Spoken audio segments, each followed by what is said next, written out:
दुनिया में जो भी आया है वो जाने के लिए आया है। हमेशा इस दुनिया में रहने के लिए कोई नहीं आया। फिर सुनिएगा, इस दुनिया में जो भी आया है सारी जिंदगी रहने के लिए नहीं आया, हमेशा रहने के लिए नहीं आया, बल्कि वो जाने के लिए आया है। तो दुनिया में अगर चोरी करोगे तब भी मरना है, मस्जिद के इमाम बनोगे तब भी मरना है। इस दुनिया में अगर जुल्म करोगे तब भी मरना है, अगर इंसाफ करोगे तब भी मरना है। मौत अटल हकीकत है। इस दुनिया में अगर सूद का कारोबार करोगे तब भी मरना है, कुरान पढ़ोगे तब भी मरना है। इस दुनिया में अगर शराब पियोगे तब भी मरना है, अगर 5 वक्त की नमाज पढ़ोगे तब भी मरना है। मौत एक अटल हकीकत है। इस दुनिया फानी को छोड़ के अपने अपने वक्त पे हमने जाना है।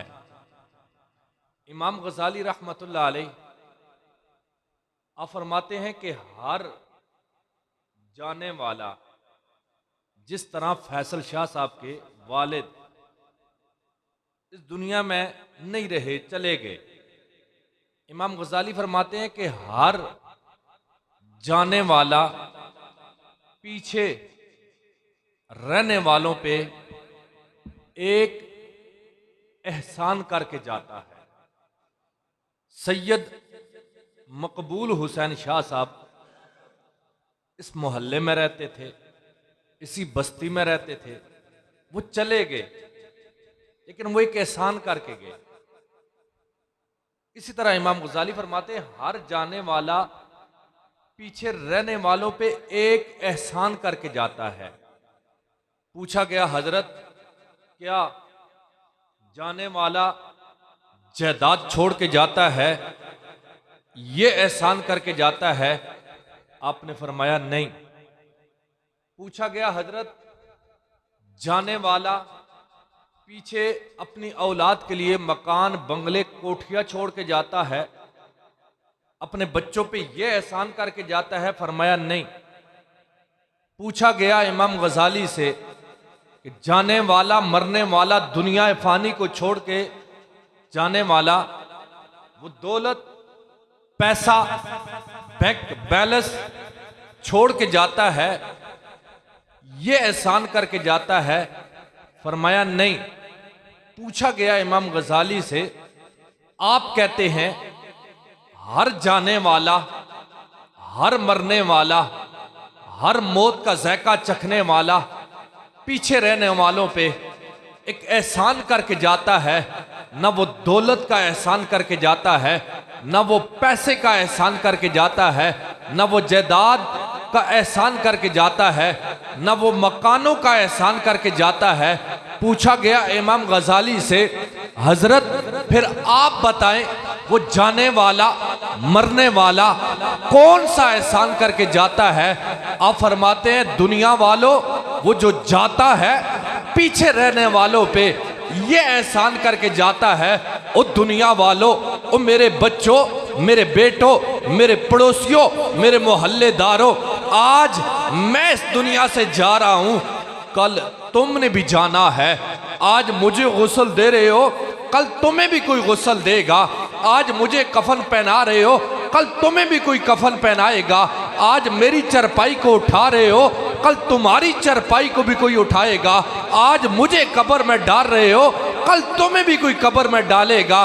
इमाम गजाली फरमाते हैं हर जाने वाला पीछे रहने वालों पे मौत की याद दिला के जाता है। मैं मौत की याद दिला के जाता है, ये एहसान करके जाता है। तो हमें क्या करना है? अपनी मौत की तैयारी करनी है।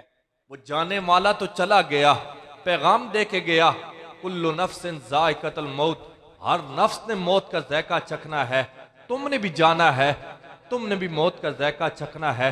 तो इस दुनिया में हम ये सोचें, कभी कब्रिस्तान के अंदर जाएं, ताश का कब्रिस्तान बहुत बड़ा है, कभी जाएं कब्रिस्तान के अंदर, देखें आपको इर्द गिर्द कब्रें नजर आएंगी, हर तरफ कब्रें हैं। तो उन कब्रिस्तान के अंदर, कब्रों के अंदर बैठ के अपने आप से सवाल करो अपने आप से कि ऐ इंसान, तेरे पास कितना वक्त रह गया है, कितना तूने गुजार दिया है दुनिया में। ये मैं भी बता सकता हूँ, मैंने कितने साल गुजार दिए। ये आप भी बता सकते हैं, आपने दुनिया में कितने साल गुजार दिए। कोई कहेगा मैंने 40 साल गुजार दिए, कोई कहेगा मैंने 50 साल गुजार दिए, कोई कहेगा मैंने 70 साल गुजार दिए।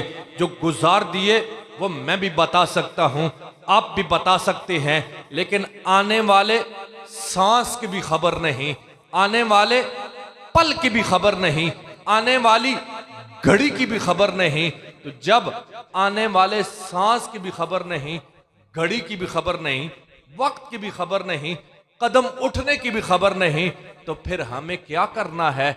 हमें अपनी मौत की तैयारी करनी है, हमें अपनी मौत को याद करना है।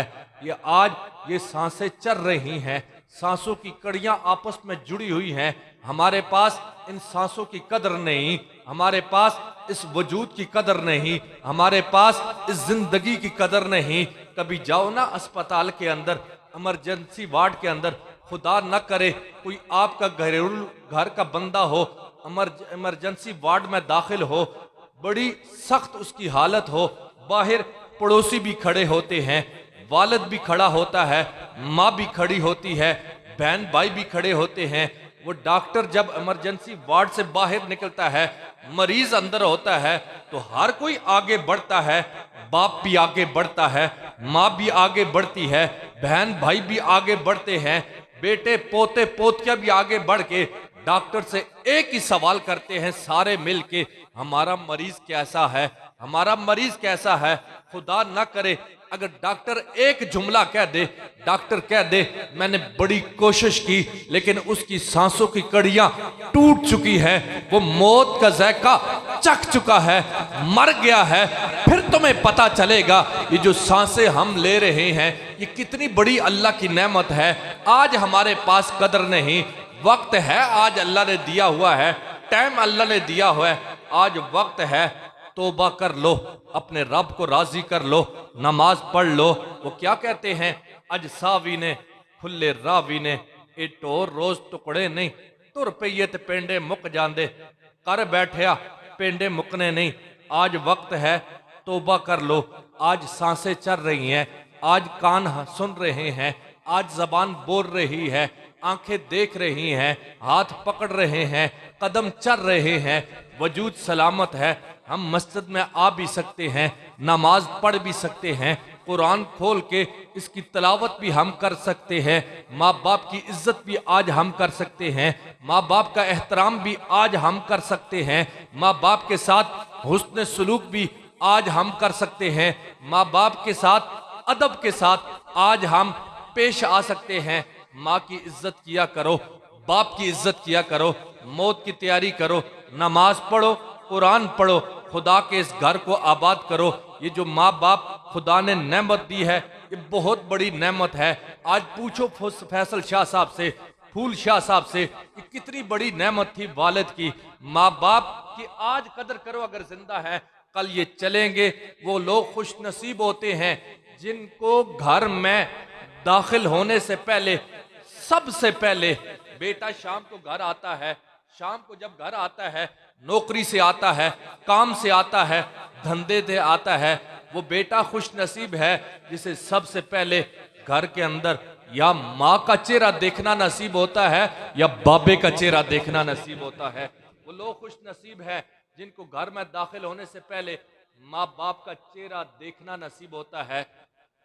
आज इनकी इज्जत करो, इनका चेहरा देखो। इमामुल अंबिया ने फरमाया इनका चेहरा देखने से अल्लाह ताला हज मकबूल का सवाब अता करता है। अंदाजा करो माँ बाप का चेहरा देखने से अल्लाह इतनी बड़ी इज्जत देता है तो बाबे की खिदमत करोगे अल्लाह कितनी इज्जत देगा, माँ बाप का अदब करोगे अल्लाह कितनी इज्जत देगा। आज इनकी इज्जत कर, कल ये बाबा ना होगा, तुझे चरपाई बाबे वाली नजर आएगी लेकिन बाबा नजर नहीं आएगा। कल तुझे बाबे वाली वो कुंडी लाठी जिसे पकड़ के बाबा चला करता था, कल वो लाठी नजर आएगी लेकिन खांसने वाला बाबा नजर नहीं आएगा। ये वालिद इतनी बरकतों वाला होता है, इतनी शान वाला होता है। लोग कहते हैं हमारे बाबा ने, वालिद ने हमारे लिए किया क्या है। वालिद ने अगर कुछ भी नहीं किया ना औलाद की खातिर, कुछ भी नहीं किया, फिर भी उसका वजूद बरकत वाला है। कुछ भी नहीं करता, उसका घर में रहना बरकत है। तुम्हें क्या पता, न जाने तुम्हारे ऊपर कितनी मुसीबतें आती हो दिन में। ये बाबा होता है जो घर में पड़ा होता है, ये चट्टान बन के उन मुसीबतों को रोक देता है। इतनी बरकत वाला है। वालिद ने अगर औलाद के लिए कुछ भी नहीं किया, लेकिन अंदाजा करो वजूद तो वजूद रहा वालिद का, जिस्म तो जिस्म रहा वालिद का, लेकिन ये वालिद का नाम कितनी बरकत वाला है।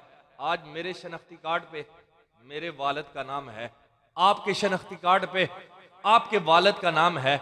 अंदाजा कर कितनी रहमतों और बरकतों वाला नाम है। अगर ये वालिद का नाम हटा दो, दुनिया वाले तुम्हें हलाली नहीं समझेंगे, दुनिया वाले तुम्हें हलाली नहीं समझेंगे। अंदाजा करो जिस वालिद का नाम इतनी बरकत वाला है, उस बाबे का वजूद कितनी बरकत वाला होगा। और यार जिसके नाम में इतना कमाल है, उसके वजूद में कितना कमाल होगा। इसकी इज्जत करो, वलदैन की इज्जत करो, माँ बाप की इज्जत करो, माँ बाप का अदब किया करो। आखिरी जुमले हैं, अदब बहुत बड़ी चीज है। बंदा नमाजी भी हो, हाजी भी हो, कुरान का कारी भी हो, लेकिन अदब नहीं है, न रसूल का अदब, न नबियों का अदब, न वलियों का अदब, न माँ बाप का अदब नहीं है, तो इबादतें बेफजूल हैं। अदब बहुत बड़ी इबादत है। शैतान इबलीस कहाँ रहता था? अर्श पे रहता था, फरिश्ता था, फरिश्तों में रहता था। 6.5 करोड़ साल उसने अल्लाह की जमीन बंदगी की थी, सजदे किए थे। उलमा फरमाते हैं इबलीस के सजदे अगर पकड़ के बिखेरे जाए ना, पूरी जमीन पे किसी और के सर रखने की जगह नहीं होगी। इतना बड़ा इबादत गुजार था। 18,000 साल उसने बैतुल महमूर का तवाफ किया।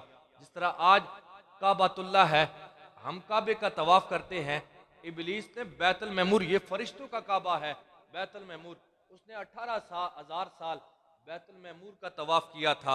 लेकिन जब रब ने हुक्म दिया ना सजदे का, सारे फरिश्तों ने सजदा किया इल्ला इबलीस, इबलीस ने सजदा नहीं किया। एक सजदा होता है इबादत, एक सजदा होता है मुतवज्जिहन जिहतन इला जिहतिल काबत शरीफा, जो काबे की तरफ मुंह करके तवज्जो के साथ किया जाता है। तीसरा सजदा सजदाए अदब होता है। अल्लाह ताला ने जो फरिश्तों से सजदा करवाया था आदम को, वो सजदाए इबादत नहीं था, वो क्या था? वो सजदाए अदब था। अदब बहुत बड़ी चीज है। सारे फरिश्तों ने सजदा किया। अल्लाह ने हुक्म दिया वैस कुल्ना लिल मलाइकति इसजुदू, सारे फरिश्ते सजदा करो। किसको? आदम को। इल्ला इबलीस, इबलीस ने सजदा नहीं किया। क्यों? यानी उसने किया क्या? अदब नहीं किया। सारे फरिश्तों ने अदब किया, इल्ला इबलीस, इबलीस ने सजदा नहीं किया, अदब नहीं किया। किसका? आदम अलैहिस्सलाम का। क्यों नहीं किया? इबलीस के ज़हन में एक बात आई। बात क्या थी? कि मैं बना हूं आग से, आदम बना है मिट्टी से। फरमाया आग जो होती है ये सर उठाती है, मिट्टी सर झुकाती है, मिट्टी सर झुकाती है। मिट्टी फेंको नीचे जाएगी, ऊपर से फेंको फिर भी नीचे जाएगी। 2 मंजिला चढ़ के ऊपर फेंको फिर भी नीचे आएगी। 10 मंजिला चढ़ के फेंको, मिट्टी फिर भी नीचे आएगी। जितनी बुलंदी पे उठा के मिट्टी को फेंको, मिट्टी नीचे आती है। आग जो होती है, तीली के जरिए जलाओ, आग सर उठाती है। लेटर के जरिए जलाओ, आग सर उठाती है। चूल्हे में आग जलाओ, आग सर उठाती है। तंदूर में आग जलाओ, आग सर उठाती है। जहां भी आग जलाओ, आग सर उठाती है। मट्टी नीचे की तरफ जाती है, आग ऊपर की तरफ जाती है। इब्लीस ने सजदा ना किया, अदब ना किया, आदम का एहतराम ना किया। क्यों? इसलिए कि आदम बना है मट्टी से, मैं बना हूं आग से। आदम उस चीज से बना है जो सर झुकाती है, मैं उस चीज से बना हूं जो सर उठाती है। पर मैं उस चीज से बना हूं जो सर उठाती है। अल्लाह ताला ने जब देखा सारे फरिश्तों ने सजदा किया, लेकिन इब्लीस ने सजदा ना किया। क्यों? बशर समझ के सजदा ना किया। आदम बशर है, बशर समझ के सजदा ना किया। हुजूर गौस अली पानीपती रहमतुल्लाह अलैह फरमाते हैं, ये बड़ा बदबख्त निकला इब्लीस। क्यों? कि इसने आदम की बशरियत को देखा। अगर इसकी नजर आदम की पेशानी पे पड़ जाती, नूरे मोहम्मद नजर आ जाता, तो सबसे पहले यही सजदा करता। उसने कहा, अल्लाह ने पूछा तूने सजदा क्यों नहीं किया? उसने आगे से दलील दी, काला आना खैरुम मिन, फरमाया मैं खैर पे हूं। फरमाया मैं खैर पे हूं, मैं इसको सजदा क्यों करूं? काला आना खैरुम, आना का मतलब होता है मैं। उसने पहला जुमला तकब्बर वाला बोला, गरूर वाला बोला, मैं बोली। फरमाया मैं खैर पे हूं। जब मैं लफ्ज़ मैल निकाला ना उसने अपने मुंह से, अल्लाह ताला ने क्या फरमाया? फरमाया जा मरदूद, तुझे मेरी बरगाह का कानून ही समझ नहीं आया। तू क्या समझता है कि आग सर उठाती है, मिट्टी सर झुकाती है, तू सर उठाएगा, तू सजदा नहीं करेगा। रब ताला ने फरमाया मेरी बरगाह का कानून इलादा है। फरमाया यहाँ आके जो सर झुकाता है मैं रब उसे इज्जतें देता हूँ, जो सर उठाता है मैं उसके सर कलम कर देता हूँ। बाबा फरीद ने कहा था, मैनू मार के मुंज कर फिर निक्या करके कुट, बड़े खजाने रब दे फिर जिवें चावें प्या लुट। फरमाया इस शैतान के अंदर मैं आ गई थी। फरमाया काला आना खैरुम मिन खलक़तनी मिन नार व खलक़तहु मिन तीन। इस इब्लीस ने कहा था, मौला मैं खैर पे हूँ, इसलिए इसे तूने बनाया है मिट्टी से, मुझे तूने बनाया है आग से। मैं सर झुकाने वाला नहीं, सर उठाने वाला हूँ। इब्लीस जिसने 6 करोड़ साल अल्लाह की बंदगी की थी, सजदों पे सजदे किए थे, किस पे बात पे मारा गया? इसलिए कि उसके सीने में अदब नहीं था आदम अलैहिस्सलाम का। अब कुरान में इब्लीस का भी जिक्र है, कुरान में कुत्ते का भी जिक्र है। दोनों जुमले सुनिएगा, इब्लीस का जिक्र कुरान में है, कुत्ते का जिक्र अस्हाबे काफ का कुत्ता व कल्बुहुम बासितुन ज़राई बिल वसीत, कुत्ते का भी जिक्र कुरान में है। एक वो जो सजदों पे सजदे करता रहा, दूसरा वो जो नजस है, पलीत है। एक वो जो फरिश्तों में रहता था, उसका जिक्र भी कुरान में है, कुत्ते का भी जिक्र कुरान में है, दोनों का जिक्र कुरान में है। इब्लीस का भी जिक्र कुरान के अंदर है, कुत्ते का जिक्र भी कुरान में है। लेकिन इब्लीस इसे अल्लाह ने जन्नत से निकाल दिया, फखरुज मिनहा फइन्नका रजीम।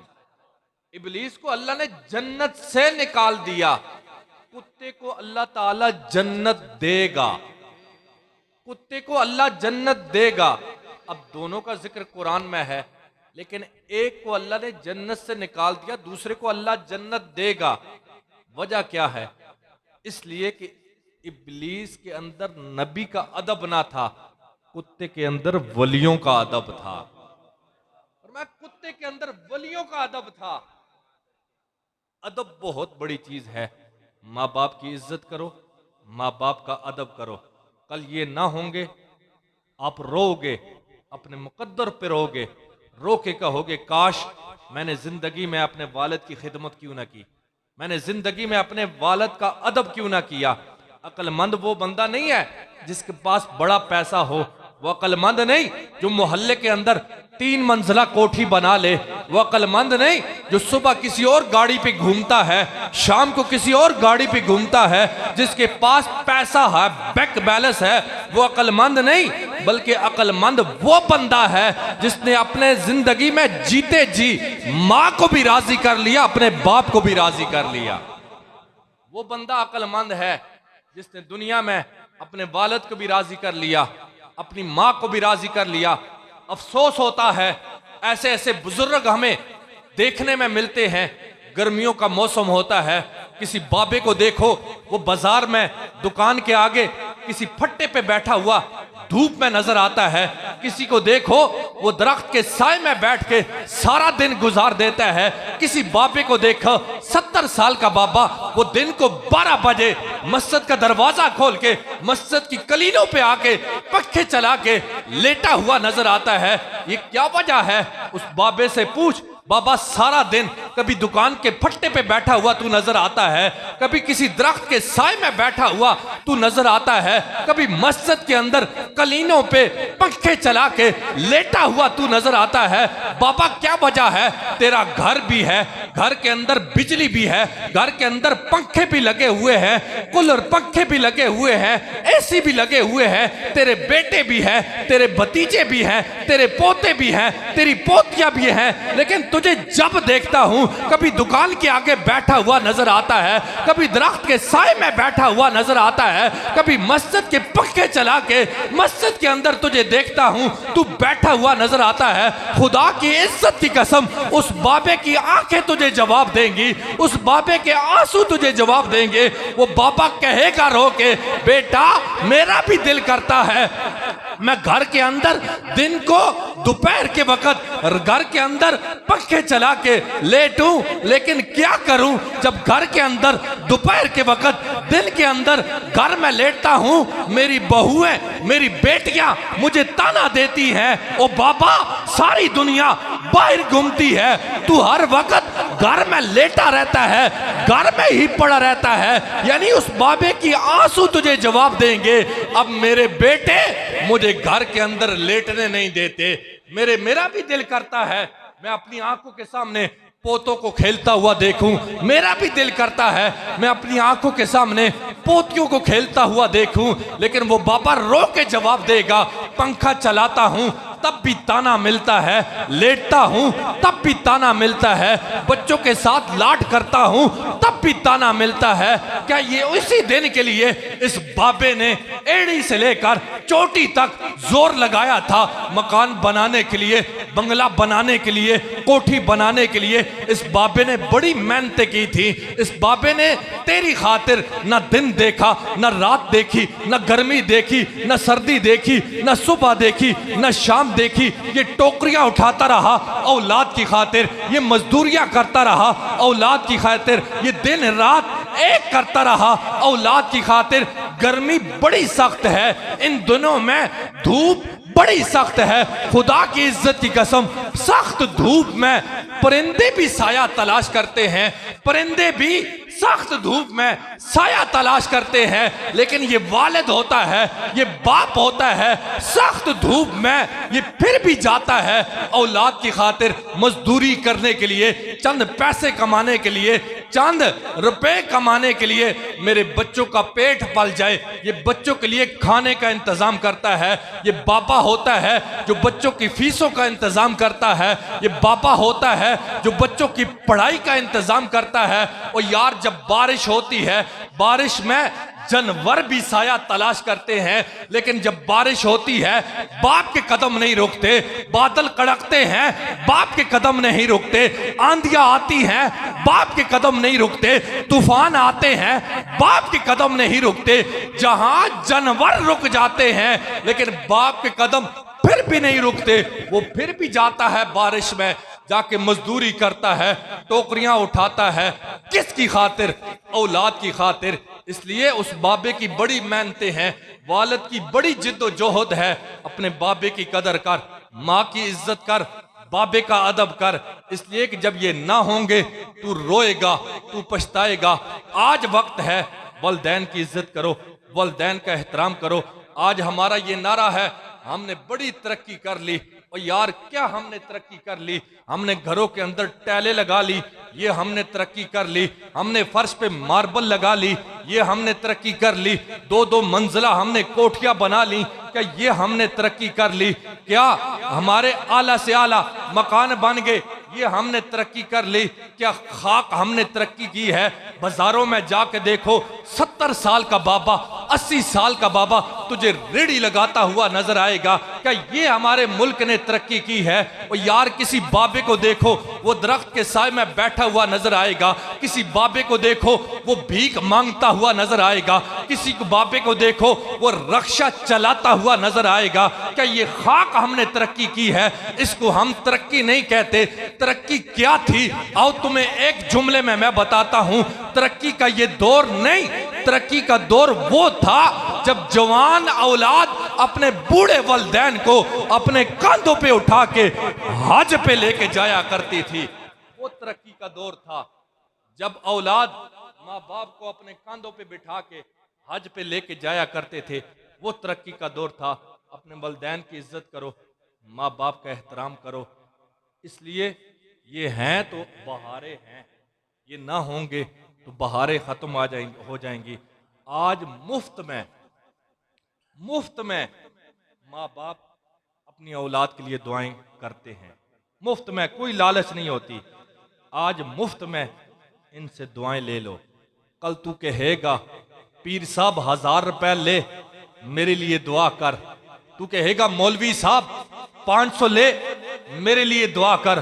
खुदा की इज्जत की कसम, मौलवी को 500 दे के दुआ करवाओगे, उस दुआ में इतना असर नहीं होगा। पीर को 1000 दे के दुआ करवाओगे, उस दुआ में इतना असर नहीं होगा जो आज माँ बाप